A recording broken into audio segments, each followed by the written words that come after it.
Boa noite, amigos. Estamos abrindo mais um Esporte na TV nessa quinta-feira, que, olha, tem muito assunto, né? Tem muita coisa boa. Ontem, na quarta, o Grêmio jogou pela Libertadores da América, venceu a equipe do Defensor do Uruguai pelo placar de 1-0, o gol do Luan. Não jogou tão bem, mas valeram os 3 pontos, a classificação em primeiro lugar no Grupo 1, segunda melhor campanha na classificação geral. Tem Palmeiras, que jogou pela Copa do Brasil, tem Flamengo, que jogou na Libertadores, o final de semana aí, né, que projeta Novo Hamburgo na Série D, Aimoré na divisão de acesso. Também, né, quinta-feira a gente sabe, sempre é dia de automobilismo aqui no Esporte na TV, quando tá o Valdir Aisma, tá o Del aqui. Hoje o Valdir, a gente sabe, né, tá naquele processo ali, já mais uns dias aí, tá de volta ativa, tá se recuperando.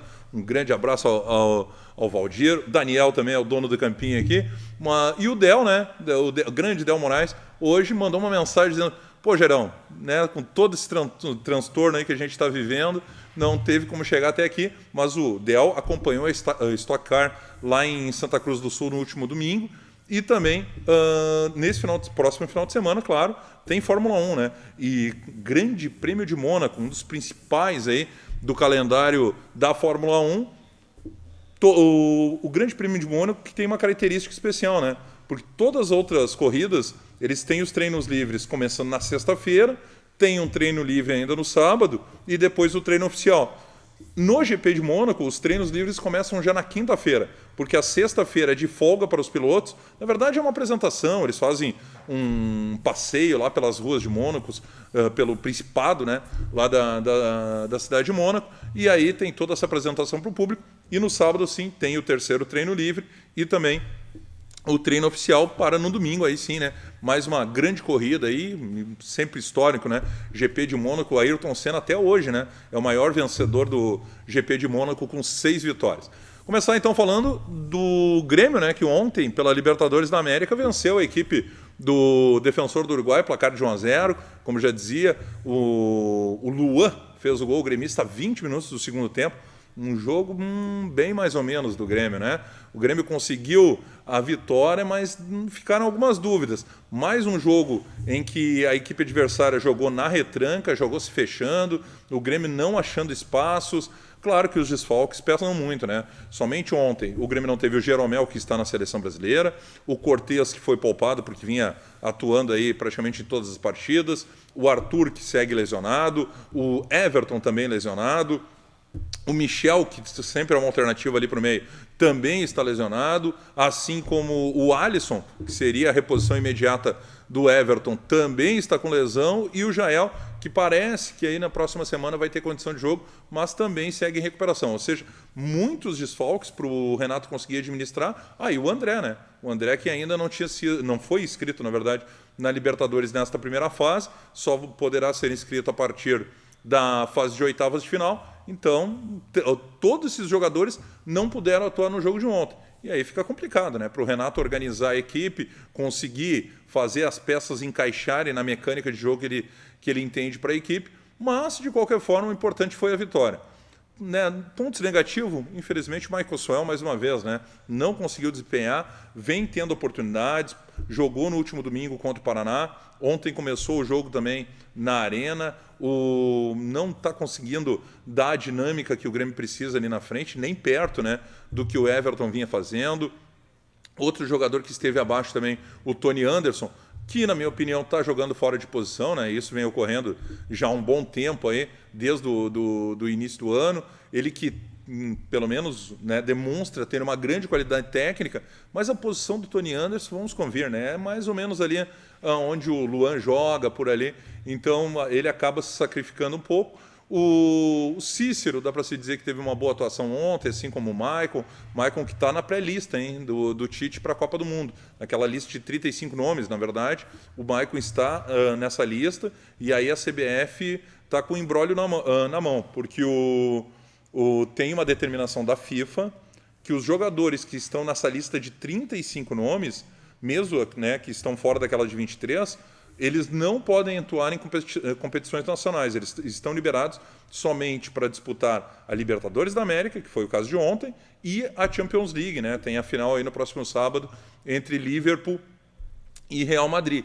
Então, esses jogadores nessas competições podem atuar. Mas nos campeonatos nacionais, no caso Copa do Brasil, Campeonato Brasileiro, a princípio não. A CBF ontem vetou a participação do Dudu, atacante do Palmeiras, justamente por essa situação. Avisou o Palmeiras quase na hora do jogo, o Roger Machado teve que mexer na equipe para conseguir ajeitar ali o seu esquema tático, não pôde colocar o Dudu para não correr risco, né? Não ter aquele problema de depois perder pontos, ir para tribunal, enfim, mas fica a dúvida. Então o Grêmio aguarda essa posição da CBF, se o Maicon poderá atuar no próximo domingo em Fortaleza. O Grêmio, como eu disse, terminou a primeira fase com a vitória de ontem de 1-0 em primeiro lugar do seu grupo, com 14 pontos. O segundo lugar foi o Cerro Porteño do Paraguai com 13. O Cerro, que venceu a equipe do Monagas por 3-2 no Paraguai, vencia por 2-0, acabou cedendo o empate em 2-2 e próximo ao final do jogo, né, já nos últimos minutos, conseguiu o terceiro gol. Se o Grêmio tivesse empatado ontem na Arena, o Grêmio tinha ficado na segunda posição. E aí não jogaria as oitavas de final, o segundo jogo, o jogo decisivo na sua casa. Mas como conseguiu esse gol do Luan, garantiu o primeiro lugar, e mais do que garantir o primeiro lugar do grupo, o Grêmio se garantiu como a segunda melhor campanha na classificação geral. Então, mesmo que ainda hoje à noite tenham alguns jogos aí para definir os últimos grupos da Libertadores, tem o Corinthians em Campos, o Santos em campo, mas o Grêmio já tem essa posição garantida. O Palmeiras é líder na geral com 16 pontos, o Grêmio é o segundo colocado com 14. O porquê isso é tão importante, né? Ou pelo menos se valoriza tanto? Porque o Grêmio, a partir da fase de oitavas de final, ele decide todas as partidas, o segundo jogo dessa fase de oitavas, passando para as quartas, semi e uma possível final, o Grêmio decide sempre na Arena, a menos que no meio do caminho enfrente o Palmeiras, porque o Palmeiras tem a melhor campanha. Qualquer outro adversário que o Grêmio for enfrentar nesse período, o Grêmio vai ter a possibilidade de disputar o segundo jogo na Arena, então foi importante sim a vitória de ontem. A se destacar na coletiva do Renato, um início de coletiva, olha, de um Renato que fazia tempo que a gente não via. Ele estava irritado, não estava nada satisfeito um pouco com o desempenho da sua equipe, que não vem conseguindo jogar tão bem nesses últimos jogos, mas muito indignado com a questão da qualidade do gramado da Arena. Ele chamou o responsável pelos cuidados do gramado da Arena de incompetente. Foi essa mesmo, não sou eu que estou dizendo. Palavra textual do Renato, está em todas as rádios, TV, enfim. O Renato, na sua declaração ontem, disse isso, que a pessoa que cuida do gramado da Arena é incompetente e que só está lá nesse cargo porque o Grêmio existe, porque o Grêmio colocou ele lá.